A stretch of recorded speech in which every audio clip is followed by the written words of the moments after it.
শুরুতেই স্মরণ করছি মুক্তিযুদ্ধের লাখো লাখো শহীদ এবং গত জুলাই আগস্ট মাসে ফ্যাসিবাদের বিরুদ্ধে ছাত্র শ্রমিক জনতার অভ্যুত্থানে নিহত সকল শহীদকে। সবাইকে জানাচ্ছি আমার সশ্রদ্ধ সালাম ও গভীর শ্রদ্ধা। শেখ হাসিনা 2026 সালে বাংলাদেশে আসবেন। 2032 সালে শেখ হাসিনার ক্ষমতায় আসার একটা সম্ভাবনা দেখা যায়।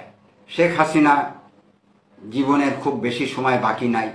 টেনে তার কিছু সাঙ্গপাঙ্গ দিয়ে তেজগাঁও থানা রিমান্ডে থাকা অবস্থায় এরপরে লুঙ্গি খোলা হয়েছে টান টেনে। এরপরে যেটা করছে মেয়েদেরকে দিয়ে আমাকে জড়াইয়া ধরছে। স্কোয়াডের অংশ না হয়েও সে আমাকে আঘাত করে। আমার আঘাতের পর আমি একবার চেয়ার থেকে পড়ে যাই। আসসালামু আলাইকুম দর্শক, দেশ ও দেশের বাইরে থেকে যারা এই মুহূর্তে ভিডিওটি ওপেন করেছেন সবাইকে অসংখ্য অসংখ্য ধন্যবাদ। দর্শক, প্রথমেই আপনারা শিরোনাম দেখেছেন, এখন দেখবেন বিস্তারিতর প্রথম অংশেই আপনারা দেখেছেন ডক্টর ইউনূস জাতির উদ্দেশ্যে ভাষণ দিয়েছেন। কি বলেছেন এই ভাষণে? ছাত্রদের নিয়ে, সাধারণ জনগণের দিয়ে, বাংলাদেশের মানুষকে নিয়ে। এদিকে এক গণক বলেছেন বাংলাদেশের সেই প্রাক্তন সাবেক প্রধানমন্ত্রী শেখ হাসিনাকে নিয়ে উনি 26 সালে বাংলাদেশে আসছেন। এদিকে শিশু বক্তা রফিকুল মাদানী বলেছেন আওয়ামী লীগ সরকারের আমলের দুর্নীতি এবং মানুষকে গুম খুন এবং মানুষকে অ্যারেস্ট করে নিয়ে কী ধরনের অত্যাচার করতেন এবং রফিকুল মাদানীকে নিয়ে কিভাবে মেয়েদের সাথে জড়িয়ে ছবি উঠানো হয়েছে, এই সব কিছু তথ্য তুলে ধরা হয়েছে আজকের এই ভিডিওতে। কিন্তু মূল উদ্দেশ্য হচ্ছে যে ডক্টর ইউনূস যেখানে সমন্বয়কদের নিয়ে অনেক বিপদে আছে, সেক্ষেত্রে জাতির উদ্দেশ্যে ভাষণে কি বলেছেন তা আপনারা সরাসরি শুনে আসুন। শুরুতেই স্মরণ করছি মুক্তিযুদ্ধের লাখো লাখো শহীদ এবং গত জুলাই আগস্ট মাসে ফ্যাসিবাদের বিরুদ্ধে ছাত্র শ্রমিক জনতার অভ্যুত্থানে নিহত সকল শহীদকে। সবাইকে জানাচ্ছি আমার সশ্রদ্ধ সালাম ও গভীর শ্রদ্ধা। আরও স্মরণ করছি তাদের, ফ্যাসিবাদী শক্তির বিরুদ্ধে লড়াই করে যারা আহত হয়েছে, পঙ্গুত্ব বরণ করেছে, চোখের দৃষ্টি হারিয়েছে, যারা 9 দফা নিয়ে দাঁড়িয়েছে, যারা 1 দফা নিয়ে দাঁড়িয়েছে, যারা দেশকে এক হিংস্র স্বৈরাচারের হাত থেকে বাঁচিয়েছে। কৃতজ্ঞ চিত্তে স্মরণ করছি আপনাদের ভাই বোনদের, আপনাদের সন্তানদের যারা এই বিপ্লবে অংশগ্রহণ করেছে। আমরা অন্তর্বর্তীকালীন সরকারের প্রথম 100 দিন অতিক্রম করলাম। আপনারা জানেন কি কঠিন এক পরিস্থিতিতে আমাদের দায়িত্ব গ্রহণ করতে হয়েছে।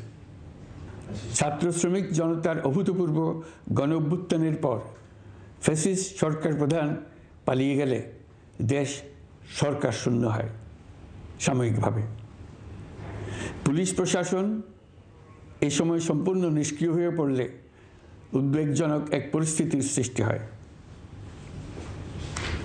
স্বৈরশাসনে বিপর্যস্ত এই দেশকে আমাদের সবাইকে মিলে পুনর্গঠন করতে হচ্ছে। জুলাই আগস্ট বিপ্লবের পর আমরা এমন একটি দেশ হাতে পেয়েছি যার সর্বত্র ছিল বিশৃঙ্খলা। স্বৈরশাসন টিকিয়ে রাখতে আইন শৃঙ্খলা বাহিনীকে জনগণের মুখোমুখি দাঁড় করিয়ে দেওয়া হয়েছিল। বিপ্লব চলাকালে প্রায় 1,500 ছাত্র শ্রমিক জনতার শহীদী মৃত্যু হয়। আমাদের সরকার প্রতিটি মৃত্যুর তথ্য অত্যন্ত যত্নের সাথে জোগাড় করছে। এই বিপ্লবে আহত হয়েছে 19,931 জন। আহতদের জন্য ঢাকার 13টি হাসপাতাল সহ বিভিন্ন বিশেষায়িত হাসপাতালে চিকিৎসার ব্যবস্থা করা হয়েছে। প্রতিদিনই তালিকায় আরও নতুন নতুন শহীদের তথ্য যোগ হচ্ছে, যারা স্বৈরাচারের আক্রোশের শিকার হয়ে এই পৃথিবী ছেড়ে চলে গেছেন। প্রতিটি হত্যার বিচার আমরা করবই। জুলাই আগস্ট হত্যাকাণ্ডের বিচারের যে উদ্যোগ আমরা নিয়েছি তার কাজও বেশ ভালোভাবে এগিয়ে যাচ্ছে।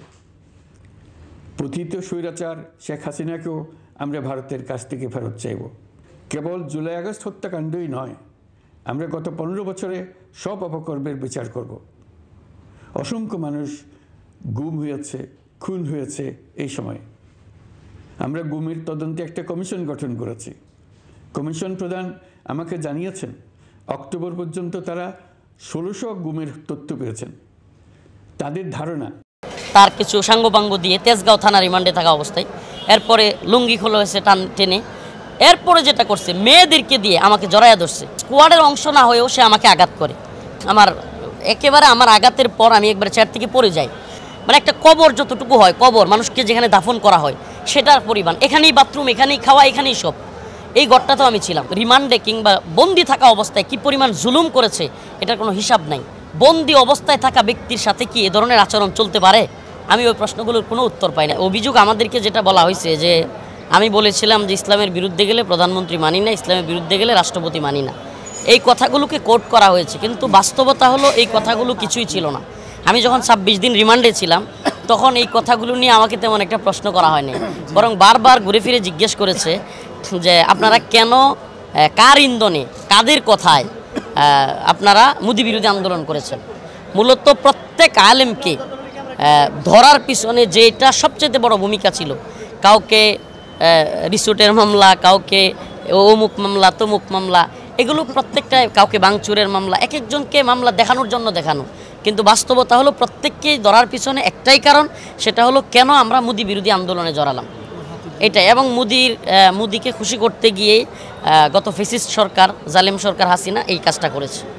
আর আরেকটা কথা বলি, আমাকে যেই বক্তব্যের কারণে অ্যারেস্ট দেখানো হয়েছে সেই বক্তব্যটা ছিল 2020 সালের ডিসেম্বর মাসে, আর আমাকে গ্রেফতার দেখানো হয়েছে 2021 সালের এপ্রিলে। তাহলে আপনারাই বলেন 5 মাস পরে একটা বক্তব্যের জন্য কি গ্রেফতার করা হয়? তার মানে আমরা কেন আন্দোলনে গেলাম এবং কেন আন্দোলনমুখী হলাম, সরকার বিরোধী আন্দোলনগুলোতে শরিক হলাম, সেটাই ছিল মূলত তাদের ক্ষোভের জায়গা এবং রাগের জায়গা। আমি অন্যদের কথা বলতে পারি না, আমি আমার ব্যক্তিগত কথা বললে আমি সবসময় স্বাধীনভাবেই বক্তব্য দিয়েছি। এজন্য আমার জেল হোক, রিমান্ড হোক, কিছু হোক, আমি ওগুলো পরোয়া করে কথা বলিনি। আমি আগে বলতে পারিনি, এখন বলতে পারি, এটা আমার কাছে তেমন একটা যায় আসে না। কারণ আমি আগেও বলেছি, এখনও বলতেছি, ইনশাল্লাহ আগামীতেও যে আসুক আমরা দিনের পথে হক কথাটা, সত্য কথাটা বলেই যাবো ইনশাআল্লাহ। রিমান্ডে আমি 26 দিন ছিলাম। তো 26 দিন রিমান্ডে থাকা অবস্থায় আপনারা বিভিন্ন মাধ্যমে শুনেছেন, সাংবাদিক ইলিয়াস ভাইয়ের মাধ্যমেও, কিছু টকশোর মাধ্যমে আপনারা হয়তো কিছু জেনেছেন। বাকি রিমান্ডের অনেক কিছুই আমরা এখন শর্টকাটে যে দাঁড়িয়ে বলতে পারবো বিষয়টা এমন না। দীর্ঘ 26 দিনের মধ্যে আমাদের সাথে অনেক ধরনের, যেমন আমি আপনাদেরকে বলি, ডিবি রিমান্ডে থাকা অবস্থায় একদিন হুট করে একজন এডিসি আমার একেবারে, আমি চেয়ারে বসে আছি, সেও প্রত্যেকটা মানে ব্যক্তিকে জিজ্ঞাসা করার জন্য একটা ইউনিট থাকে ডিবিতে, স্কোয়াড থাকে 4-5 জনের। তো সেই স্কোয়াডের অংশ না হয়েও সে আমাকে আঘাত করে। একেবারে আমার আঘাতের পর আমি একবার চেয়ার থেকে পড়ে যাই। তো এই ধরনের আরও অনেক লোমহর্ষক ঘটনা আমাদের সাথে। কি বলেছেন ডক্টর ইউনূস জাতির উদ্দেশ্যে আপনারা ইতিমধ্যে জেনে গেছেন, শুনে গেছেন।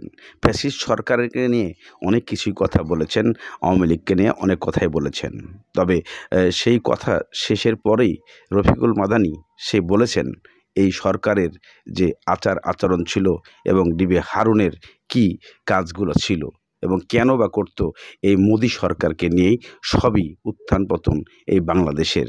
মোদি সরকারের মুখে নাম নিলেই তাকে নির্যাতন করা হতো, এমন কিছু তথ্য প্রকাশ্য এনেছেন এই রফিকুল মাদানি শিশু বক্তা। এদিকে সামনে ভিডিও অংশে আপনারা দেখতে পাবেন মজার কিছু ভিডিও দৃশ্য ক্লিপ। এক গণক উনি ইন্ডিয়ার থেকে বলেছেন যে শেখ হাসিনা 26 সালে বাংলাদেশে আসছেন এবং তার রাজনৈতিক জীবনে আবারও অনেক কিছু ঘটতে পারে, তবে উনি খুব শীঘ্রই মারা যাবে, এমন কিছু তথ্য তুলে ধরেছে এই গণক। তবে সামনেই কিছু রফিকুল মাদানির বক্তব্যের পরেই শুনতে পারবেন সেই গণকের উঠেছে। বিশেষ করে যেটা আপনারা শুনেছেন, গালাগালির তো কোনো লিমিট নাই। আলেমদেরকেও, আমি না শুধু, অন্যান্য আলেমদেরকেও গালাগালি করেছে এরা, মূলত হাসিনা এবং মোদিকে খুশি করতে গিয়া। এটা আপনারা ভালো রকম বুঝেন যে আমাদেরকে যত বেশি সরকার বিরোধী লোকদেরকে তারা গালিগালাজ করতে পারতো, তত তাদের উন্নতি হইতো। তো এই জন্য আমাদের সাথে খুব বাজে আচরণ করা হয়েছে। বাকি বিশেষ করে একেবারে যদি সুনির্দিষ্ট করে বলি, ডিবি হারুন যে কাজটা করেছে, বিশেষ করে আমার জুব্বা খুলছে টেনে, তার কিছু সাঙ্গপাঙ্গ দিয়ে তেজগাঁও থানা রিমান্ডে থাকা অবস্থায়, এরপরে লুঙ্গি খোলা হয়েছে টেনে, এরপরে যেটা করছে মেয়েদেরকে দিয়ে আমাকে জড়াইয়া ধরছে।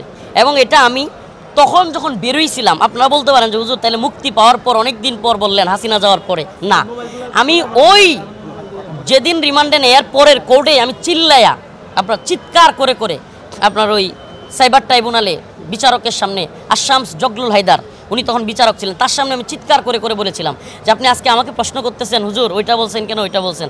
আমি আপনার কাছে প্রশ্ন করতে চাই, একজন বন্দি অবস্থায় থাকা ব্যক্তির সাথে কি এ ধরনের আচরণ চলতে পারে? আমি ওই প্রশ্নগুলোর কোনো উত্তর পাই না। এটা আপনারাও জানেন, বিচার বহির্ভূত সব কাজ হাসিনা করে গেছে, এবং ভিকটিম রিমান্ডে কিংবা বন্দি থাকা অবস্থায় কি পরিমাণ জুলুম করেছে এটার কোনো হিসাব নাই। অথচ এখনও এদের চেলাচামুন্ডা যেগুলো আছে, সাঙ্গপাঙ্গ, এরা এখনও পর্যন্ত আয়নাগর, ভুয়া, এই সেই, মানে মিথ্যা প্রোপাগান্ডা, গুজব এখনও ছড়াইয়া যাচ্ছে। অথচ আমি নিজে দেখে আসছি, আমি র্যাবের কথা বলি, আমি র্যাব 1-এ একদিন এক রাত ছিলাম, পুরো একটা কবরের মতো কবর আমি নিজে ছিলাম। আমি চিৎকার শুনেছি আশপাশ থেকে অনেক ভাইদের, মানে একটা কবর যতটুকু হয়, কবর মানুষকে যেখানে দাফন করা হয় সেটার পরিমাণ, এখানেই বাথরুম, এখানেই খাওয়া, এখানেই সব, এই ঘরটাতেও আমি ছিলাম। তো এগুলো হাসিনা করেছে। আল্লাহ পাক এই জুলুম থেকে আমাদেরকে মুক্তি দিয়েছে, এজন্য শুকরিয়া। আজকে আরও অনেক বেশি খুশি যে আজকে 4টা শেখ হাসিনা 2026 সালে বাংলাদেশে আসবেন। 2032 সালে শেখ হাসিনার ক্ষমতায় আসার একটা সম্ভাবনা দেখা যায়।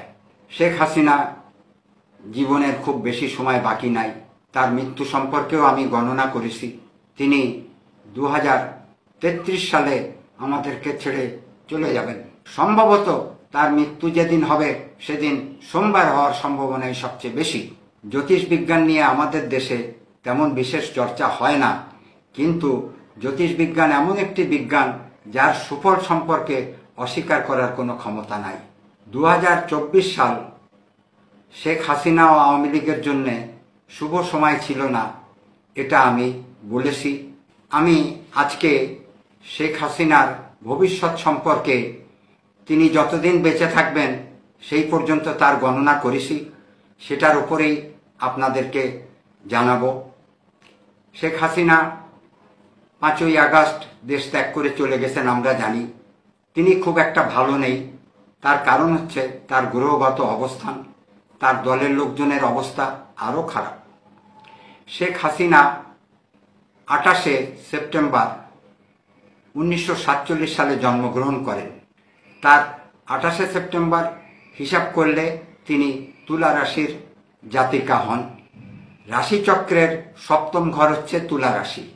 শেখ হাসিনার জন্য তুলা রাশি সবসময় ভালো। তিনি তার জন্মের সংখ্যার থেকে যে ভালো মন্দ গুণগুলি পেয়েছেন সেটি হচ্ছে তার জন্ম সংখ্যা 1, গন্তব্য সংখ্যা 4। 1 রবির সংখ্যা, নেতৃত্ব দেবার সংখ্যা, লিডারশিপ কোয়ালিটি। 4 উত্থান পতনের প্রতীক। 4 হচ্ছে ইউরেনাসের ঘর বা রাহুর ঘর। সুতরাং ওনার জীবনে উত্থান পতন তো থাকবেই, যথেষ্ট উত্থান পতন হয়েছে। উনি 1981 সালের 17ই মে বাংলাদেশে আসেন, 6 বছর ভারতে ছিলেন। 1996 সালে উনি প্রথম বাংলাদেশে নির্বাচন করেন, প্রধানমন্ত্রী নির্বাচিত হন। সেই থেকে দীর্ঘদিন সময় তিনি রাষ্ট্র পরিচালনা করেছেন। আওয়ামী লীগ একটা বড় দল, কোনো সন্দেহ নাই, কিন্তু খুব দুঃখের সঙ্গে বলতে হয় তার এই পতনের কথা আমি 2 বছর আগেই গণনা করেছিলাম। 2022 সালেই আমি গণনা করেছিলাম আওয়ামী লীগ ও শেখ হাসিনার আসন্ন 24 সাল অত্যন্ত বিপজ্জনক, অশুভ সময়। আমি বারবার প্রধানমন্ত্রীকে সতর্ক করেছিলাম, চিঠি দিয়েছিলাম। তার সঙ্গে আমার শেষ যোগাযোগ হয় 31শে জুলাই 2024 সালে। এখন হাসিনা ভারতে কতদিন থাকবেন, বাংলাদেশে কবে আসবেন, এটার ব্যাপারে অনেকেই আমাকে জিজ্ঞেস করেন। শেখ হাসিনা 2026 সালে বাংলাদেশে আসবেন। তবে জ্যোতিষের পরামর্শ বা আমার পরামর্শ, তিনি 26 সালে না আসলেই ভালো করবেন। আমি একটু আগেই বলেছি, অত্যন্ত জেদি, একগুঁয়ে মনোভাবের কারণে কারো কথায় তিনি কর্ণপাত করেন না, নিজের যেটা ঠিক মনে হয় সেটাই করেন। সেই হিসাবে গণনার থেকে আমি যেটুকু জানতে পারি, উনি 26 সালে বাংলাদেশে অবশ্যই আসবেন। আসার পরে তার আইনি জটিলতা, মামলা মোকদ্দমা, পরিস্থিতি খুব সুখকর হবে বলে আমার মনে হয় না। আওয়ামী লীগ একটা সুযোগ শেখ হাসিনার জীবন দশায় পাবেন বলে আমার গণনা বলছে, সেটি হচ্ছে 2032 সাল। 2032 সালে শেখ হাসিনার ক্ষমতায় আসার একটা সম্ভাবনা দেখা যায়। 2032 সালের নির্বাচনে আওয়ামী লীগ বা শেখ হাসিনার সরকার গঠন করার সুযোগ হয়তো এসে যাবে। কিন্তু আজকে 2024 সালের সেপ্টেম্বর মাস, 2032 সাল অনেক বাকি। এই সময়টা অত্যন্ত কষ্টকর সময়। সবচেয়ে দুঃখের কথা হচ্ছে যেটা গ্রহগত অবস্থান, যেটার উপর ভিত্তি করে আমরা গণনা করি, সেটি হচ্ছে প্রধানমন্ত্রীর পঞ্চম হাউসে শনি, ষষ্ঠ হাউসে রাহু। কোনোটাই প্রধানমন্ত্রীর জন্য শুভ ফল বয়ে আনবে না। বৃহস্পতি একটি শক্তিশালী গ্রহ, তিনি অষ্টম ঘরে অবস্থান করছেন। এই হলো গ্রহগত অবস্থান। দেশের পরিস্থিতি এই 5 বছর কেমন যাবে সে বিষয়ে আমি ইউনূস সরকারের ওপরে একটি ভিডিও আলাদাভাবে তৈরি করেছি। সেটাতে আমি দেশের 5 বছরের পরিস্থিতি আপনাদেরকে জানাবো। তবে প্রধানমন্ত্রীর জন্য বাংলাদেশের আসার জন্য শুভ সময় আমি মনে করি 2028 সাল। শেখ হাসিনা জীবনের খুব বেশি সময় বাকি নাই। তার মৃত্যু সম্পর্কেও আমি গণনা করেছি। তিনি